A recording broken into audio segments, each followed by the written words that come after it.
Bags down, spikes on. Welcome to the track. Hi, my name is Colin Waitsman, and I'm going to be your host of this episode of Track World News, presented by Track Barn.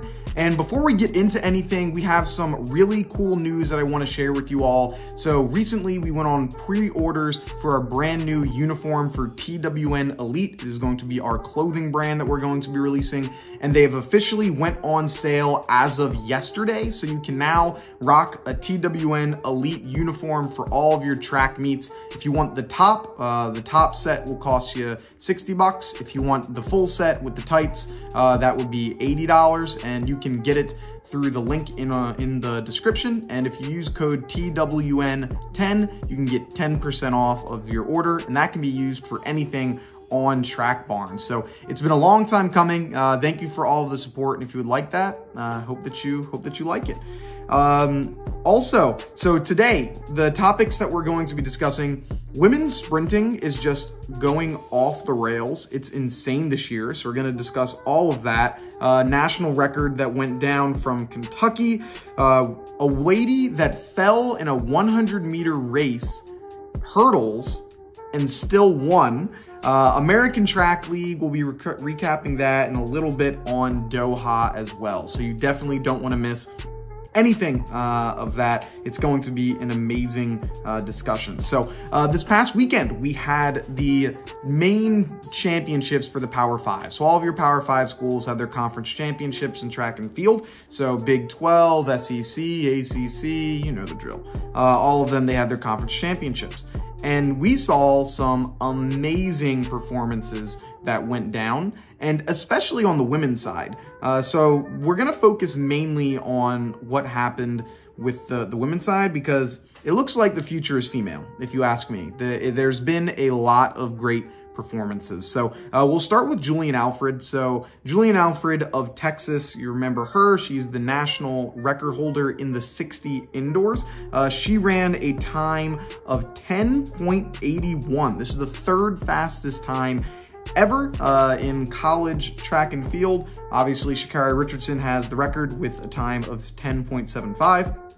And so she comes in with the win at Big Ten. That was in the prelims race. So she runs a 10.81 win legal time. Then it follows back with, I believe, a windy 10.84, something like that.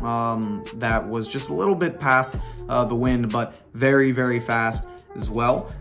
We also saw Melissa Jefferson of Coastal Carolina. That name would sound familiar because indoors, she won the 60-meter dash in the Indoor National Championship. She ran a 10.88. So yet again, another lady under 10.9. Then this trend is going to continue. Favour Ofili, she wins the 100 and the 200 out of LSU, beating Abby Steiner with a time of 10.93 and then a time of 22.04. Wait, we're not done yet. Also, Britton Wilson, she runs a 50.05, which is the third in the world in the 400. She then runs a world-leading time in the 400 hurdles with a time of 53.75, and then she splits a 48.6 in the 4x4.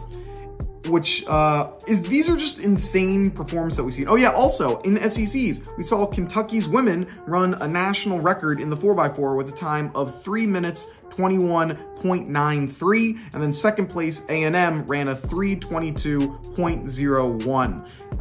And so the women of track and field are just going on a tear right now, especially in the sprints. Like this year alone, we have 4 of the top 10 fastest times ever all competing at once. We have Julien Alfred, Melissa Jefferson, Favour Ofili, and Abby Steiner. 4 of the fastest women that we have ever seen in college track and field history are all competing right now. So what does that mean for this 100-meter dash that we're going to be seeing at Nationals in June? It means we're going to see some crazy times. And I also think this means we should probably see if that record's going to be in jeopardy. I mean, yes, Sha'Carri Richardson, 10.75, insane time. But we have 4 ladies that are under what, 10.95 right now, under 10.93.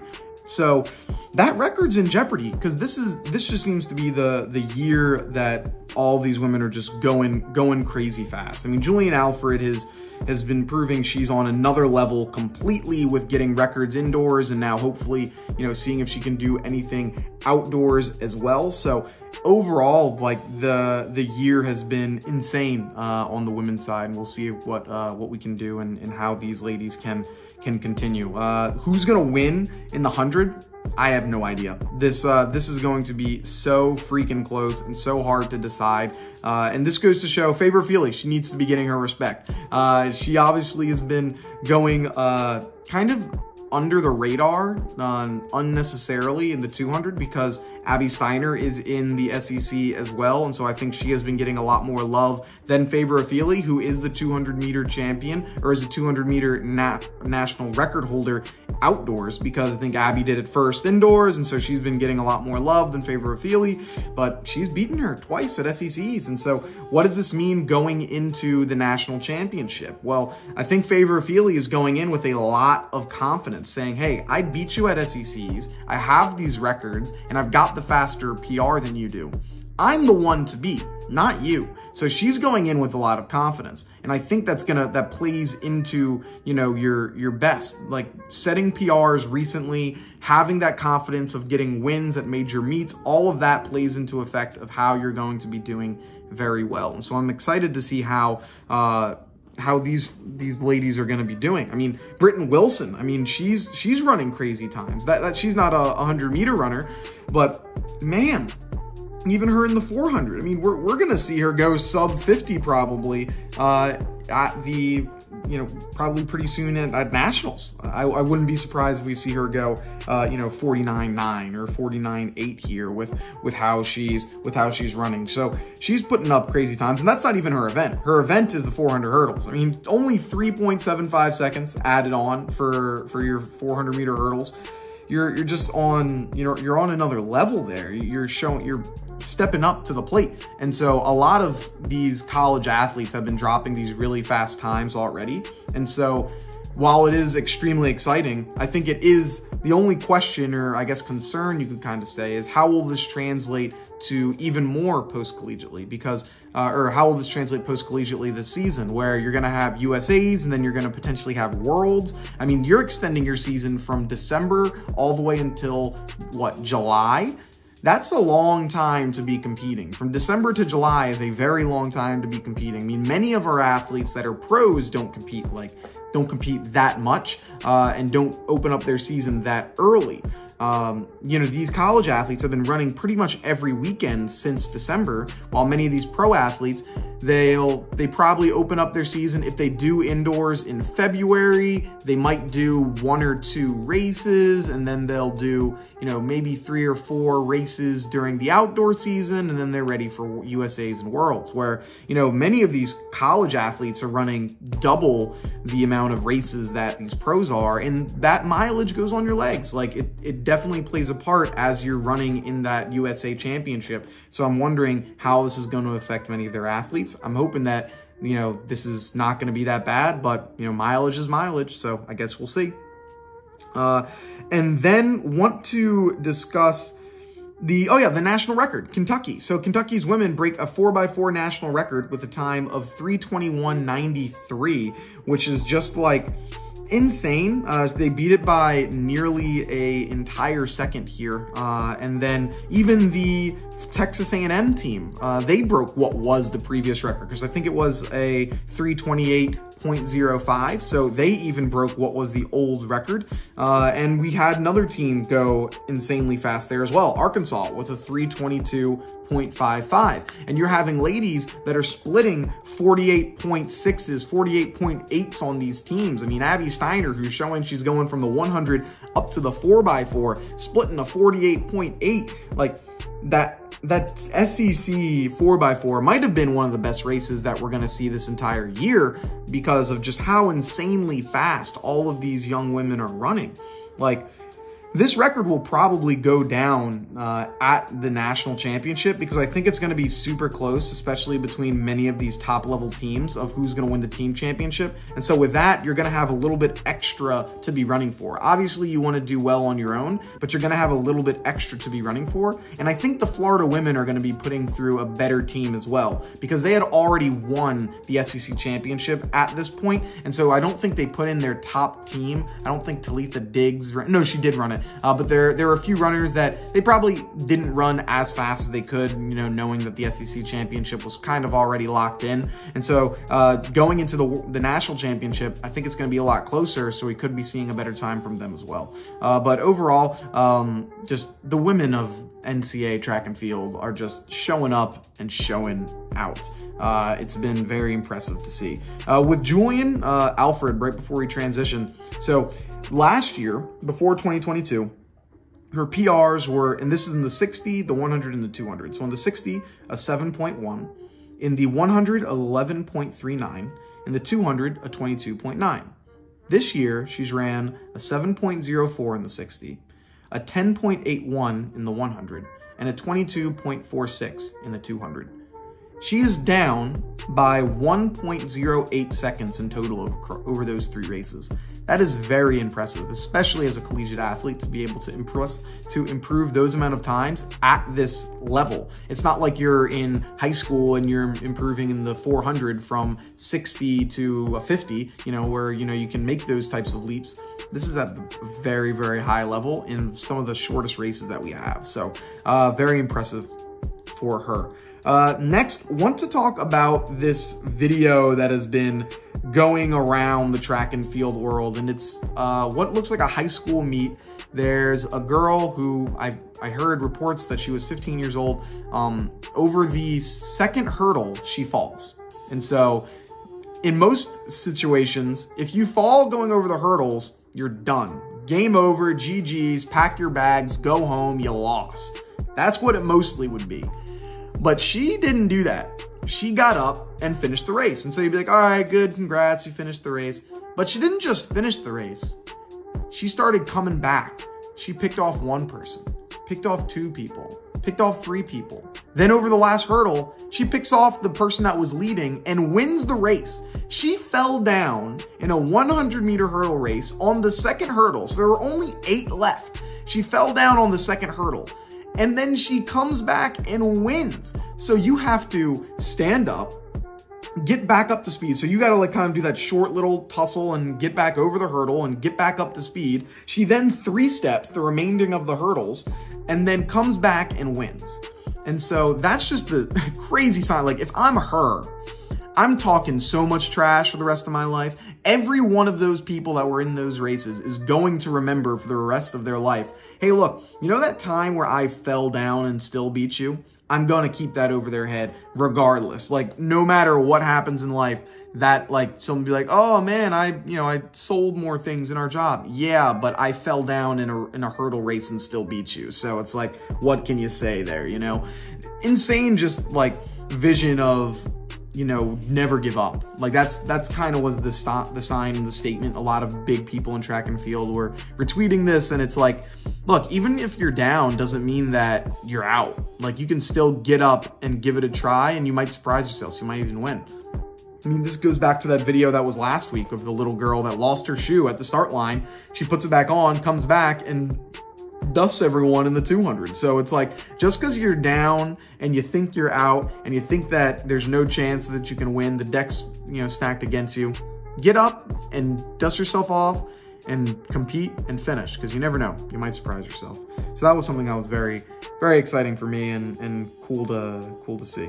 So next here, wanted to talk about the American Track League. So if you don't know, I was able to go to the race in Puerto Rico, or the competition in Puerto Rico, the Puerto Rico Athletics Classic down in Ponce. It was amazing. It was an awesome trip. We're going to be having a vlog on that coming out soon. So keep your eyes out to get all the behind the scenes access on what went down. It was super fun. Definitely enjoyed going there.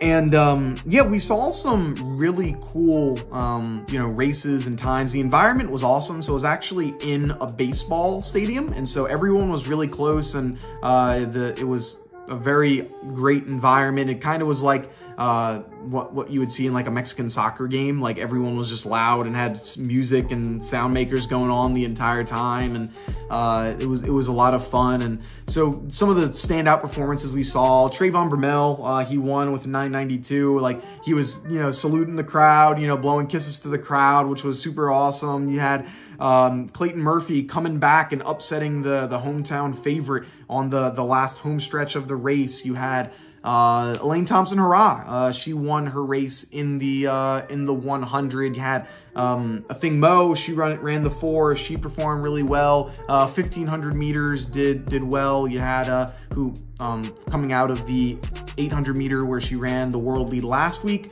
This week, Allie Wilson PR by 8 seconds in the 1500. So a lot of great performances there, and it was overall a really cool experience. If you ever have the opportunity to go to an American Track League event, I would highly recommend it. They definitely put on a show with different music and entertainment and things that are going on there. So go there, and I mean, shoot, you might even catch me there. So if you ever see me at a track meet, say hi. I'm always willing to to stop by and say what's going on.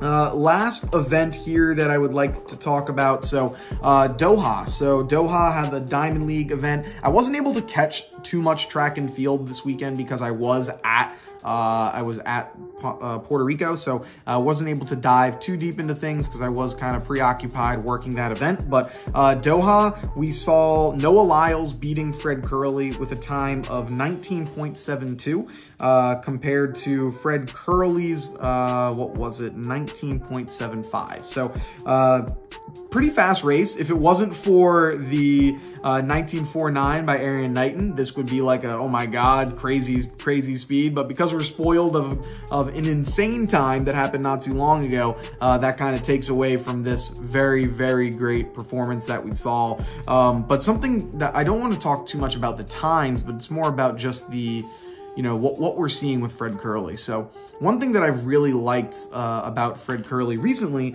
is the fact that he doesn't dodge any smoke. Like, this guy is willing to line up against anyone and everyone, no matter what. Like, he was going to be running against the gold medalist in the 100, Lamont Jacobs, last week. Obviously, it didn't work out because Lamont Jacobs had some stomach issues, but he was supposed to run against him, who was the gold medalist there, running against the 2019 world champion in the 200 this week. And then on the 28th, you're going to be running up against everyone who is the 7th fastest or the 8th fastest people in the entire world, pretty much, in the 100 at Pre. And then you're going to be running against Lamont Jacobs, where he is home in Italy. So he is just racing against everyone. And I would like to see more athletes doing this, because this is what's most exciting for the track fans. Like, seeing your favorite runner or the biggest names competing up against the other biggest names, because we didn't really get to see that, in the Bolt era. Like, you never really saw Bolt and Powell, or Bolt and Gay, or Bolt and Gatlin, and Bolt and Blake. You didn't see that too often because it just wasn't what was going to work, I guess, financially or schedule-wise, or maybe just athletes didn't want to race against other big athletes. But Kerley's doing it. Like, he's saying, yeah, line up, let's do it. Like, let's race. And I love that, and I hope that more athletes do that, because it's exciting for our sport, and it's definitely a lot of fun. So yeah, those are the main topics that I wanted to discuss here today. Hope that you guys enjoyed this episode of Track World News. If you want more content, go and follow us over on Instagram at Track World News. And if you also would like to get any bonus things, make sure you subscribe and leave a like and a comment. We definitely really appreciate all of that. Next week is going to be the NCAA Regional Championship, so we will be doing a review on how the regionals went. Obviously, it's not a final, so it'll mostly just be any surprises on who performed well or who may not qualify for the NCAA championship, because crazy things happen, and almost every year there is someone that is like a lock for a medal in NCAAs that doesn't make it. So we're going to be talking about that, and it should be exciting. that's going to do it for us here. Have a good one. Talk to you soon. Peace.